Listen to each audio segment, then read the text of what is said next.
بیٹیاں بناتے تھے۔ اللہ نے کہا ظالموں تم نے اللہ کے ٹکڑے کر ڈالے، وہ ظلم تم نے کیا ہے کہ آسمان تھک جائے، زمین شق ہو جائے، پہاڑ ریزہ ریزہ ہو جائے تو بعید نہیں، اور آج اس سے بڑا شرک کرنے والے ایماندار عبداللہ عبدالرحمان نام رکھنے والے ان ظالموں نے اللہ کو نور کا بنایا، مخلوق بنا کر پانی بنایا، اور اس کے بعد کہا کہ وہ اکیلا یکتا اور یگانہ لا شریک اور بے ہمتا نہیں ہے، بلکہ اس کا نبی بھی اسی نور کا ایک ٹکڑا ہے، صرف چھوٹے اور بڑے کا فرق ہے۔ ایسا شدید نجس شرک، اور پھر ایمان کا دعویٰ، نماز پڑھ رہے ہیں، روزے رکھ رہے ہیں، کہتے ثواب ملے گا۔ اللہ کو بتا ایمان کے بغیر کسی کو کوئی ثواب نہیں۔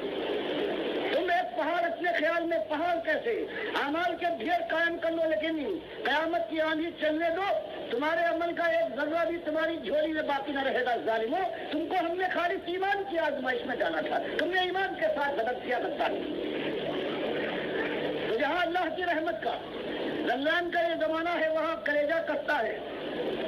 یہ روزہ رکھنے والے جن کا ایمان یہ بھی ہے کہ علی کو پکارے تو علی مشکل کشا ہے، اللہ مشکل ڈالے، اور علی رضی اللہ تعالیٰ عنہ ہر جگہ سے سن کر اللہ سے طاقتور ہیں، مشکل ڈالی تو اللہ جو ہے یہ مشکل کشائی کریں گے۔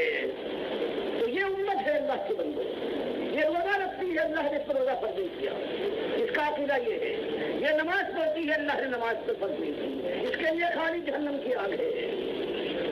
بات تلخ نہیں لیکن بات نہیں ہے، یہ چھپانے والے جو مال بھی کھاتے ہیں امت کا، ان مسجدوں میں جا کر کوئی مؤذن ہے، کوئی خطیب ہے، کوئی امامت کرتا ہے، بیچتا ہے اپنی عبادت کو، نماز پڑھاتا ہے، وہ بھی پیسے لے کر اپنی نماز نہیں پڑھتا، تراویح میں پیسے لیتا ہے، اپنی نماز اپنی تراویح نہیں پڑھتا۔ اس کا حال یہ ہے مرنے جینے سے لے کر مرنے تک۔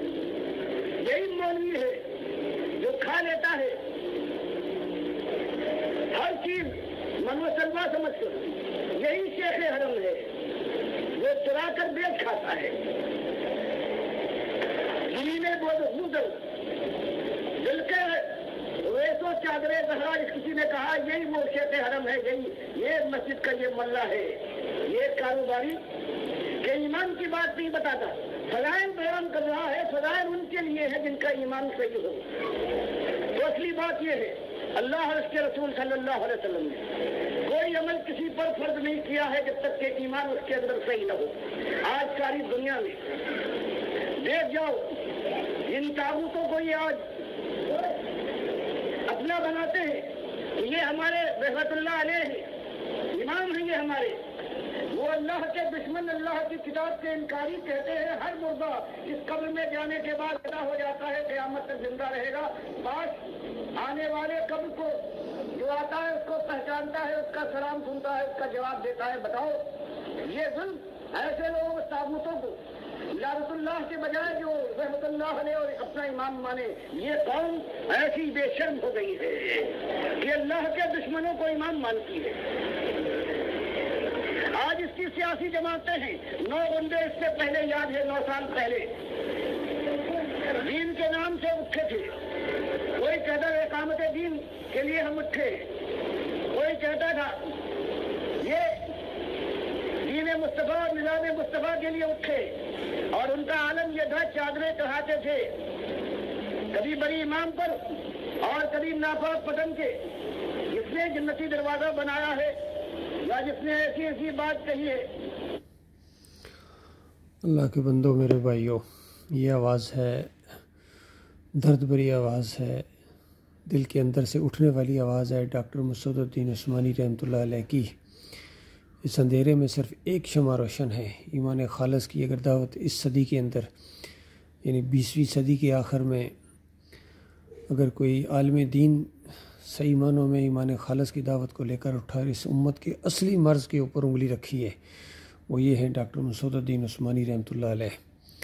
ہر فرقے سے بیزار، ہر شرک سے بیزار، اور قرآن و حدیث کی روشنی میں ہر شرک کا دروازہ اللہ کے اس بندے نے بند کرنے کی کوشش کی ہے، اور توحید کی دعوت کو عملی طور پر اصلی حالت میں اٹھایا ہے۔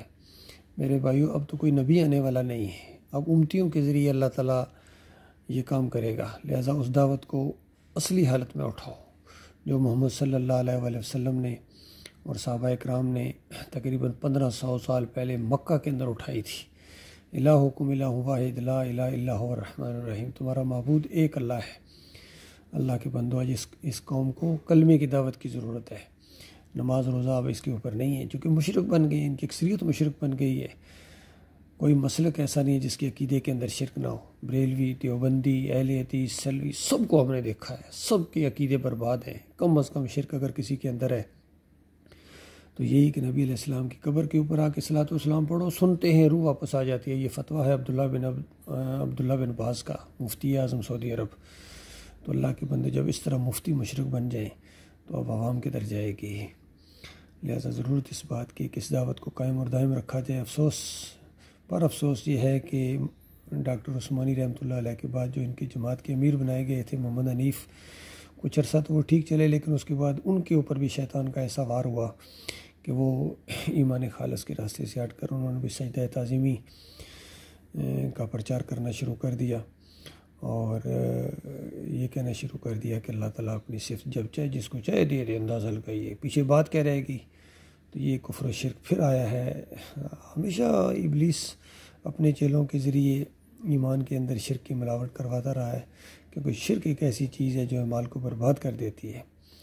اللہ تعالیٰ غور و فکر کرنے کی توفیق عطا فرمائے، اسی ایمان کے لیے ہم جئیں اور اس ایمان کے لیے ہم مریں، اس کے علاوہ کوئی اور خواہش نہیں ہے۔ اللہ تعالیٰ ہمارا مالک ہے، وہ ہمیں اس ایمان خالص کے اوپر جمائے رکھے گا، اور اللہ تعالیٰ مخلص اور باصلاحیت ساتھی عطا فرمائے گا۔ انشاءاللہ یہ جماعت آگے بڑھ کے کفر شرک کا جنازہ اٹھائے گی۔